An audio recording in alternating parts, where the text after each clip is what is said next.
After divorcing her poor husband to marry his wealthy boss, Melissa Cole Ward believed she had finally upgraded her life.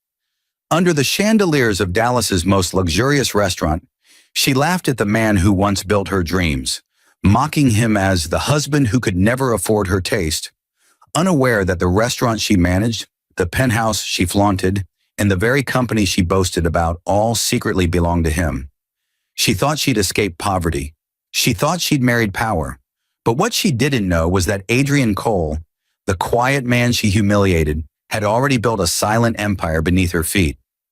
Behind 3 holding companies, hidden trusts, and confidential partnerships, he controlled everything she and her new husband touched.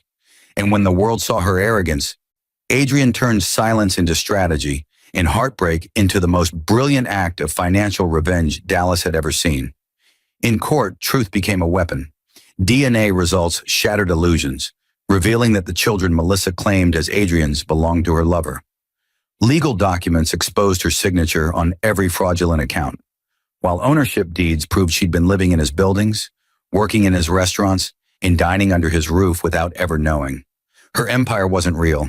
It was borrowed from the man she betrayed.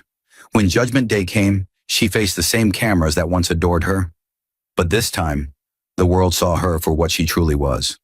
Her fortune vanished, her reputation imploded, and the man she mocked as poor walked away richer in every possible way. He never raised his voice. He never chased her downfall. He simply let truth finish what betrayal began.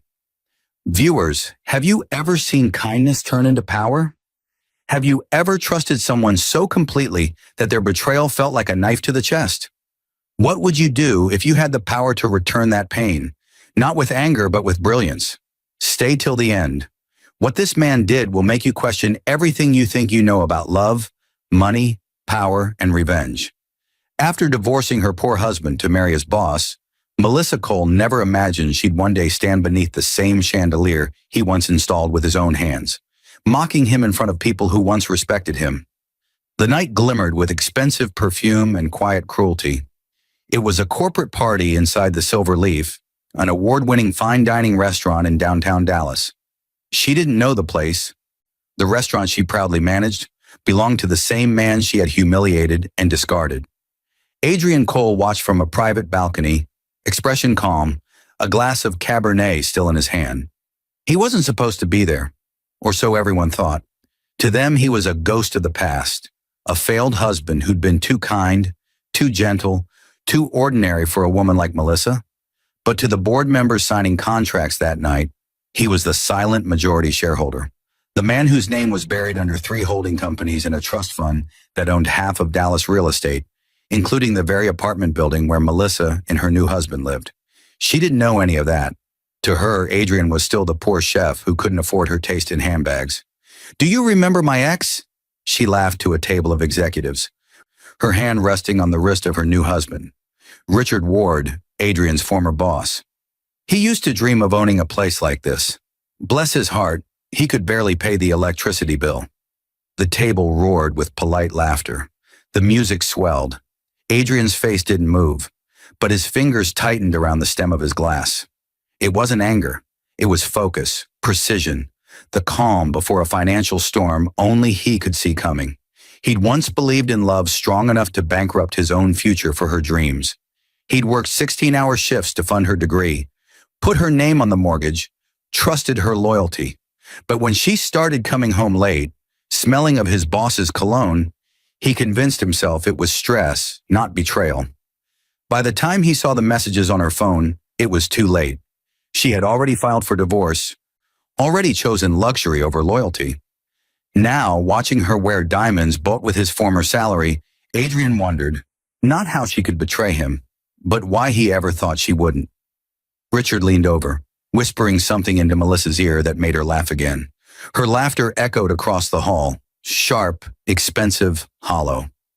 Adrian's reflection in the glass behind them smiled faintly. He raised his glass in a silent toast. She had no idea the restaurant she was mocking him in was his. She had no idea the apartment building she lived in, the penthouse she flaunted on social media, were part of his real estate holdings. She had no idea the poor husband she'd thrown away had built an empire in silence, waiting for this moment. But when her arrogance crossed the wrong line that night, what Adrian did next would ruin her completely. 5 years before the party, Adrian Cole still believed kindness could fix everything.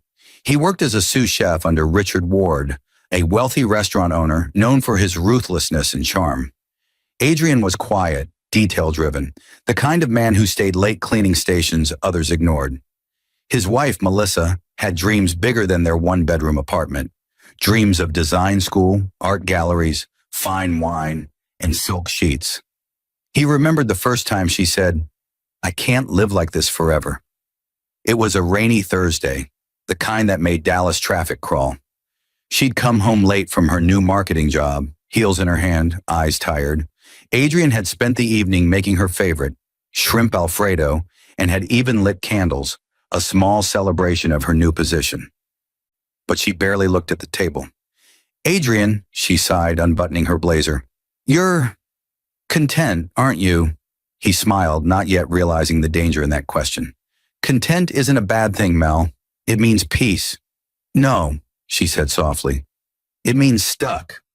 He'd laughed it off, thinking she was just tired. But over time, the small comments grew into cracks, little criticisms about his worn-out shoes, his old truck, his second-hand suits. She started speaking about men with ambition, about partners who move in powerful circles. When Richard Ward promoted her company to handle marketing for his restaurants, Adrian had been proud. He even introduced her personally, unaware he was handing his marriage to a wolf in a tailored suit. Richard noticed Melissa instantly. Her confidence, her hunger for more, the kind he could feed with gifts and attention. It began with harmless gestures, invitations to private wine tastings, late meetings at luxury hotels, and company trips that required her presence. Adrian, ever trusting, never questioned. He even drove her to the airport once, kissed her forehead and said, "Don't forget to eat something decent."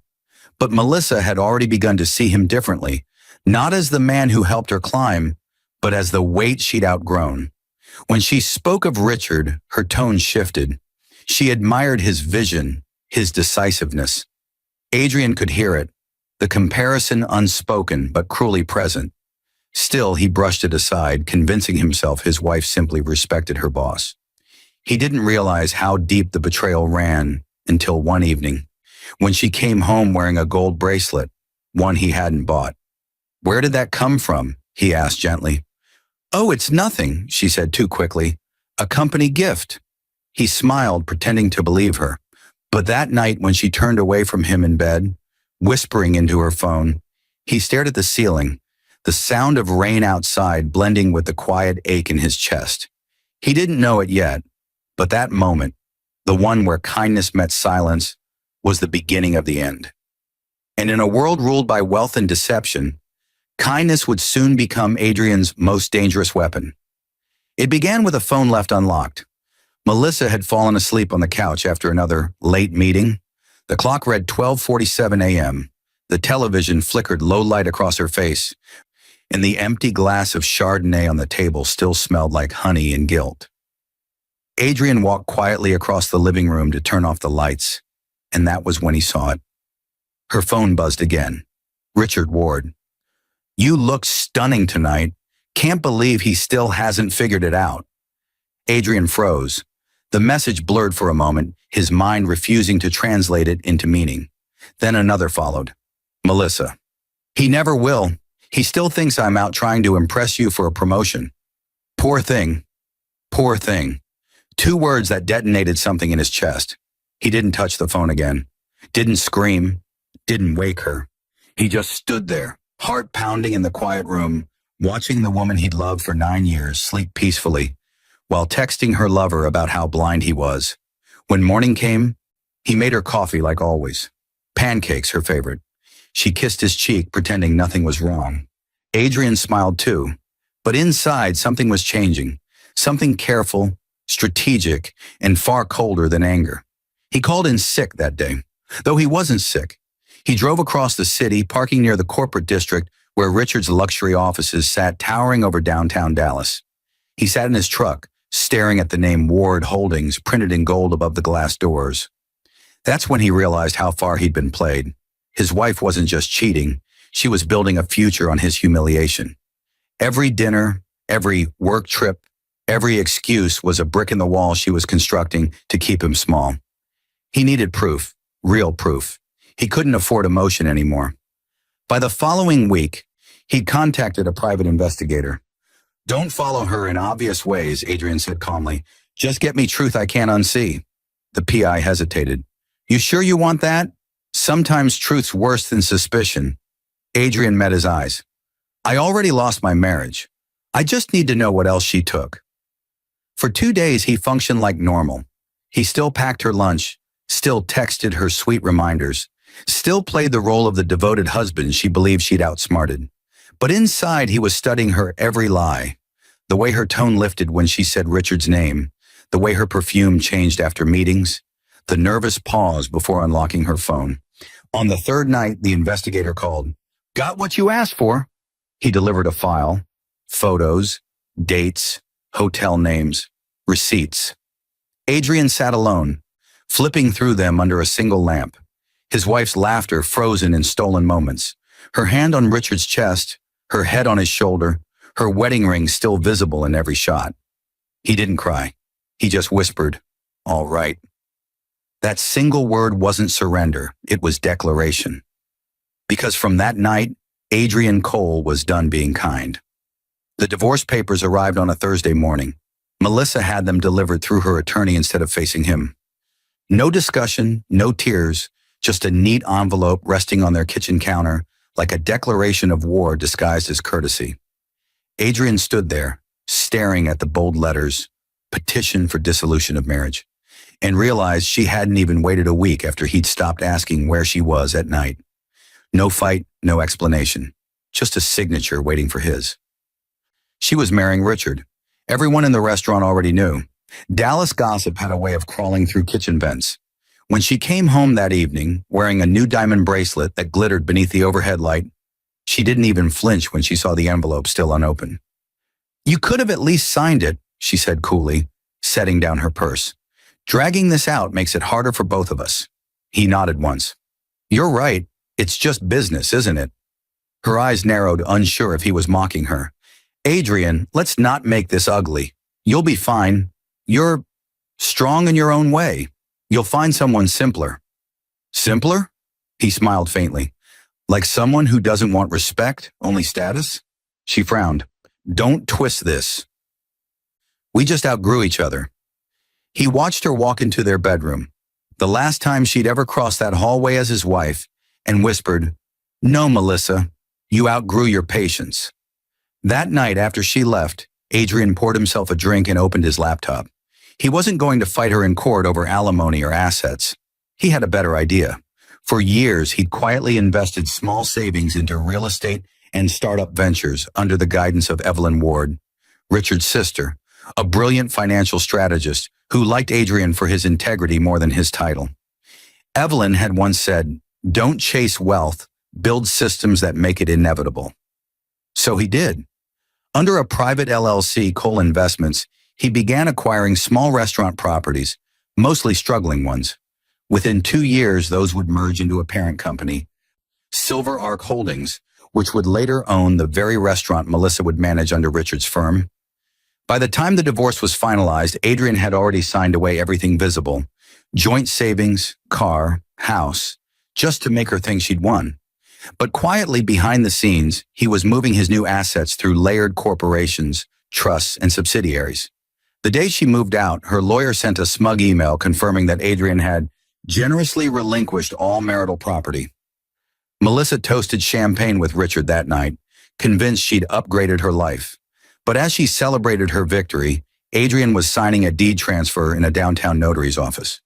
The address, 1210 Elm Street, the lease property for the flagship restaurant of Ward Holdings. It was his now. That same evening, he looked out over the Dallas skyline and murmured, "Let her build her castle. I'll own the ground it stands on." He didn't need revenge yet, not when silence was the sharpest weapon he had. The wedding was everything Melissa had ever wanted. Lavish, exclusive, covered by the local press. She married Richard Ward, the man she once called her husband's boss, under a floral arch draped in white roses and sponsored luxury. Adrian didn't attend. He wasn't invited, but he didn't need to be there. He already owned half of what funded that wedding. 3 months later, the newlyweds walked into a shimmering ballroom for the Ward Holdings annual Investors Gala. Held at the Silver Leaf, the restaurant Melissa now managed, she strutted in with the confidence of someone who believed her story had no shadows. Her new title, Executive Hospitality Director, sparkled on her badge. Richard introduced her to guests with pride, saying, "She's the one who makes this place run like clockwork." No one knew she reported every day to an operations board chaired by a man she thought she'd left behind. When Adrian arrived that night, no one noticed.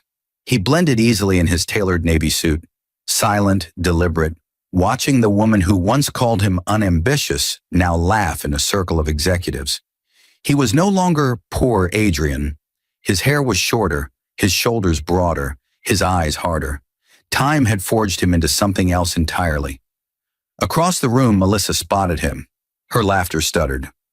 "What is he doing here?" she whispered to Richard. Richard turned, his brows lifting. "Who?" She gestured subtly. "My ex-husband, over there." "What is he doing at our investors' gala?" Richard chuckled. "He's probably working for someone. Don't make a scene." But Adrian wasn't working for anyone. The investors were there to meet him. He'd chosen that night for a reason, the same night the press would be covering the event. The same night Melissa planned to introduce a new management proposal she'd spent weeks preparing. When she took the stage to speak, she caught his eyes. They held hers calmly, like he was studying her from behind glass. She spoke smoothly about brand expansion, customer retention, and luxury service models. Buzzwords that made her sound powerful, but meant nothing without approval. Then the MC announced, "And now the board would like to welcome our silent partner, Mr. Adrian Cole." The room fell quiet. Melissa's microphone slipped slightly in her hand. Richard's expression froze. Adrian stepped onto the stage, his smile controlled, his tone polished.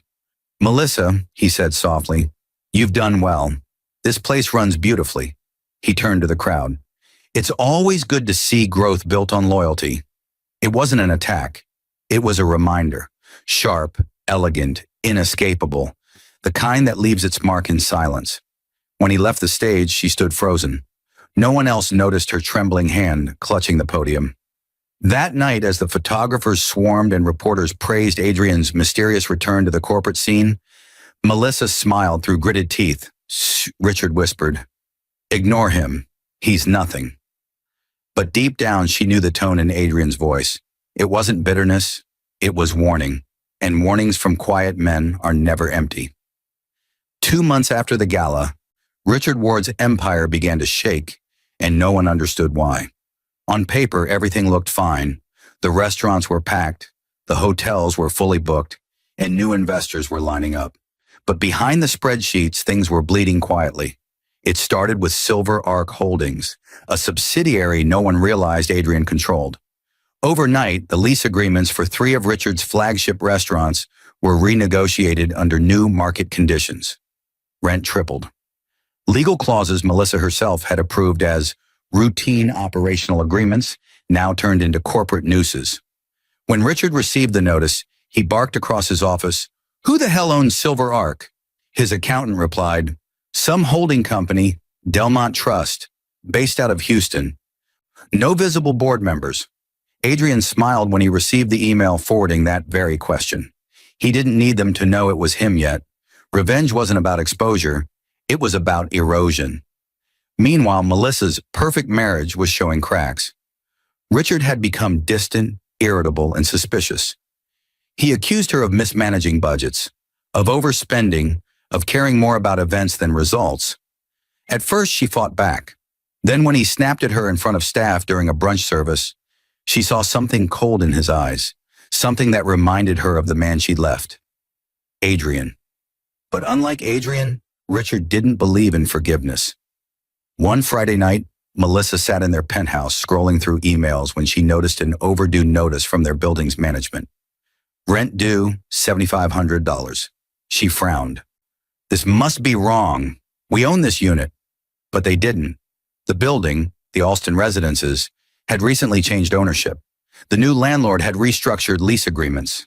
When Melissa called the office the next morning, the manager said, "All inquiries go through our property trust, Silver Arc Holdings." She froze. That name again. She didn't tell Richard. Pride wouldn't let her. Instead, she transferred funds from her personal savings, hoping to fix it quietly. But Adrian knew. He watched every transaction from afar, every deposit, every movement, every choice she made to protect the illusion of control. The second phase of his plan followed naturally. Silence in the boardroom.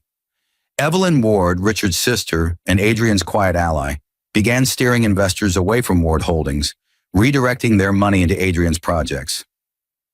Richard noticed but couldn't prove anything. At a private dinner one evening, Evelyn said to him, "Funny, isn't it? How quickly loyalty changes hands when trust is broken." He didn't realize she wasn't talking about investors. That same night, Melissa caught Richard texting another woman, an assistant from corporate. The irony was bitter. For the first time, she tasted what she'd served to Adrian. She stared out the window, the Dallas skyline reflecting her own arrogance back at her. "Maybe this is karma," she whispered. Across the city, Adrian stood at his penthouse balcony, glass of wine in hand, watching the same skyline. "Karma?" he murmured. "No, Melissa, this is accounting." By autumn, whispers had started in Dallas's business circles.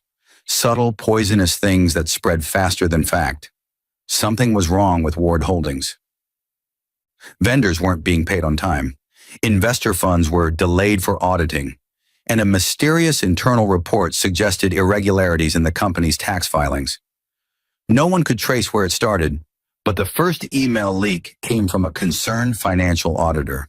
It included screenshots of falsified invoices, double contracts, and a list of accounts funneling money to executive consultants. Melissa's name was on two of them. She found out when her assistant burst into her office holding a printed article from the Dallas Ledger. Ward Holdings under investigation. Company executives linked to embezzlement scheme. Her throat went dry. "What? That's impossible."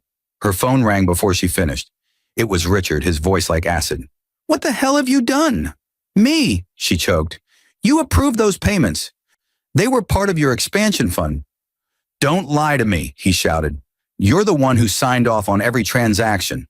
My name's not on those." It was true. Her digital signature was everywhere, and the audit logs that could have cleared her had been deleted months ago. Adrian had planned it meticulously.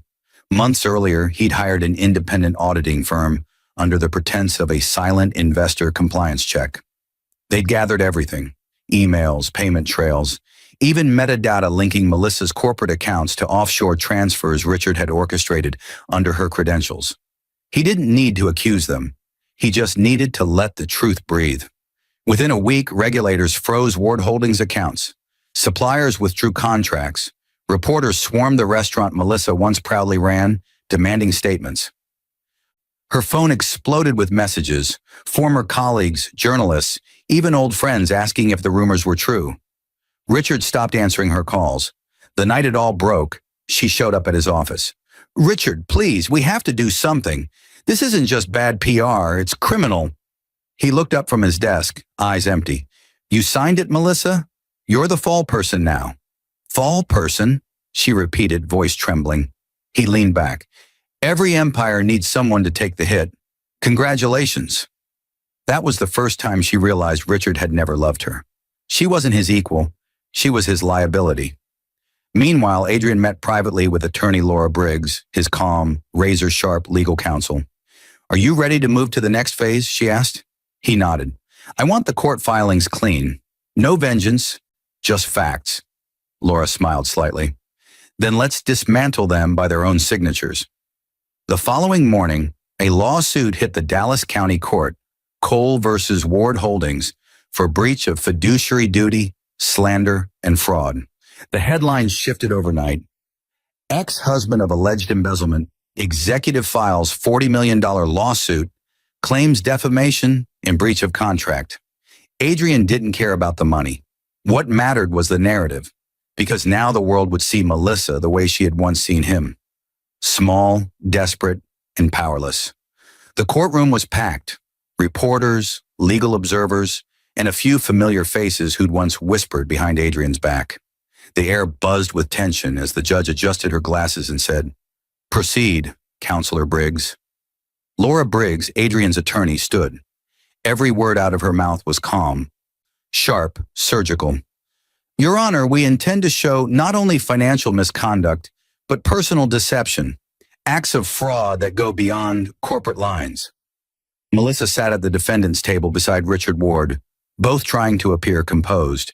She'd chosen a gray suit, respectable, understated, but her hands trembled when she thought no one was looking.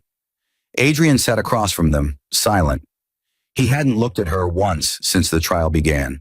Not when she entered, not when the bailiff read her name, not when the lawyers sparred over discovery evidence. He was beyond emotion now. He was exact.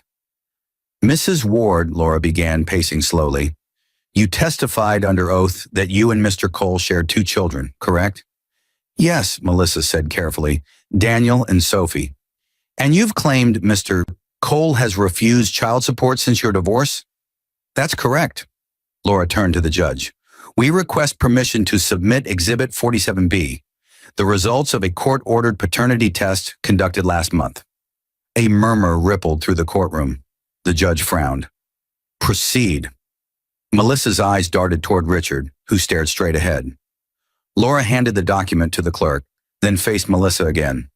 "Mrs. Ward, these results indicate that Mr. Cole is not the biological father of either child." The silence was immediate, heavy, absolute. Melissa's breath caught. "What? That's impossible." Laura didn't flinch. "Both children's DNA matches Mr. Richard Ward. To a 99.9% certainty." Gas filled the room. Flashbulbs popped from the press corner. Melissa's voice cracked. This must be a mistake." Richard leaned forward, jaw tight. "Melissa, sit down." She turned on him, wild-eyed. "You knew? You let me come here like this?" The judge's gavel struck. "Order!" But it was too late. The entire courtroom was watching a public implosion. Laura continued, voice calm as if she were reciting the weather. "Mr. Cole has quietly supported these children for years, unaware of the deception. He has refrained from public statements out of dignity, but this truth, Your Honor, is no longer avoidable." Adrian finally looked up then, not at Melissa, but through her, the kind of look that strips away every illusion. Melissa shook her head, tears streaking her face. "Adrian, please. You have to believe me. It wasn't supposed to happen like this." He spoke softly, steady as iron. "No, Melissa, it happened exactly like this." The judge granted Laura's motion. The courtroom adjourned in chaos. As reporters surged forward, microphones flashing, Melissa tried to reach him. "Adrian, please." He turned away. Outside the courthouse, his statement to the press was brief. "Some truths take time, but they always find light." And that light, blinding and merciless, had just burned the last thing she thought she could hide. The fallout was swift and merciless. Within days of the courtroom revelation, Ward Holdings collapsed under the weight of investigations and investor withdrawals. Richard's partners distanced themselves overnight, claiming ignorance of the fraud. Their flagship restaurants closed temporarily under management restructuring. But it wasn't restructuring, it was repossession. Adrian now owned them all. He'd waited until the precise moment the company defaulted on its private debts, then quietly activated lien agreements he'd secured years earlier through Silver Arc Holdings. With one stroke, the assets transferred to him. The same investors who once ignored him now called him visionary. Melissa and Richard's penthouse lease expired the following month. When the eviction notice came, Melissa stood frozen at the door as movers arrived with court orders. The property, the Alston Residences, was now managed by the same corporate office she'd once called about that rent mistake. She finally understood. The restaurant she mocked him in, the building she lived in, the empire she believed Richard owned, it all belonged to Adrian. Richard didn't take it well. After the paternity scandal, his board forced him out. A video surfaced online of him being escorted from his office by security. It went viral. The caption read, "The man who built an empire on lies just got served by his ex-employee." Melissa watched it from a cheap motel room, the hum of the air conditioner the only sound between her and the silence of her own ruin. She had called everyone, lawyers, friends, even former co-workers, but no one would touch her case. She was radioactive. When the final court order came through, naming Adrian sole claimant to the remaining ward assets, Attorney Briggs called him with quiet satisfaction. "It's done," she said. "You own everything." Adrian exhaled slowly. "Good. Let's finish it clean." "Clean?" she asked. "No arrests, no smear campaigns," he replied. "Just truth." 2 weeks later, a charity event was held at the Silver Leaf, the same restaurant where Melissa once mocked him. This time, Adrian hosted it. He donated $5 million to a local foundation supporting single parents and underprivileged chefs.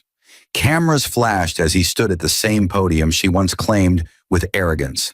When asked by a journalist if his gesture was inspired by recent events, Adrian simply said, "Kindness should never be mistaken for weakness. Some lessons come too late." Melissa saw the broadcast from a small diner television. Her reflection in the glass was unrecognizable, tired, aged, humbled. She left Dallas a month later under a new name, her social accounts deleted, her reputation beyond repair. Richard, facing federal charges, fled the country and was later arrested in Mexico. Adrian never spoke of them again. One evening, he walked through the empty dining room of the Silver Leaf. The chandeliers reflected softly on the marble floor. He stopped by the table where she once laughed about him. He poured a glass of wine, raised it quietly, and whispered, "To silence." Because revenge didn't always scream. Sometimes it just watched quietly, as everything you built on lies turned to dust. A year later, Dallas had almost forgotten the scandal that once filled every headline. News stories had replaced the old, and Ward Holdings was now a ghost company swallowed by Silver Arc Hospitality Group, Adrian's rebranded empire. He didn't live in the penthouse anymore. Instead, he'd moved into a modest home overlooking White Rock Lake, far from the marble towers where his heartbreak began.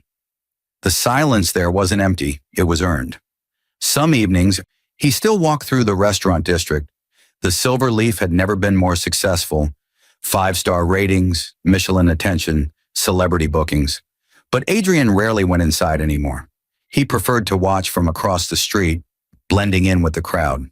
To the world, he was a business genius, the man who turned betrayal into billion-dollar strategy. But those close to him, like Evelyn Ward and Attorney Briggs, knew the truth. Success wasn't victory, it was survival. One autumn afternoon, Evelyn stopped by his office with a box of old papers, the last of the Ward Holdings records. "You finally free of them," she said softly, setting it on his desk.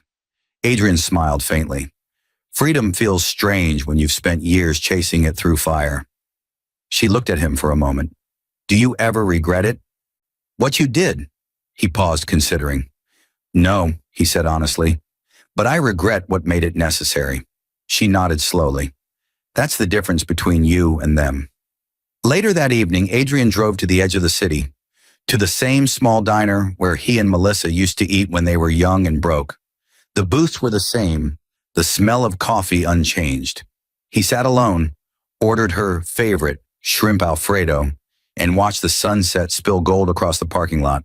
The waitress, a kind middle-aged woman, smiled. "You look like you've had a long week," he chuckled. "Long decade, actually." When he paid, he left a $500 tip folded under the receipt. "For the staff," he said quietly. Outside, the air was cool. The world felt honest again. Imperfect, but honest. Before leaving, he stopped by a children's shelter on his route home. It was one of the organizations his foundation funded. A group of kids were outside playing soccer. One of them, a boy about 8 years old, ran up and said, "Are you the man who gave us new books?" Adrian smiled. "Maybe. You like them?"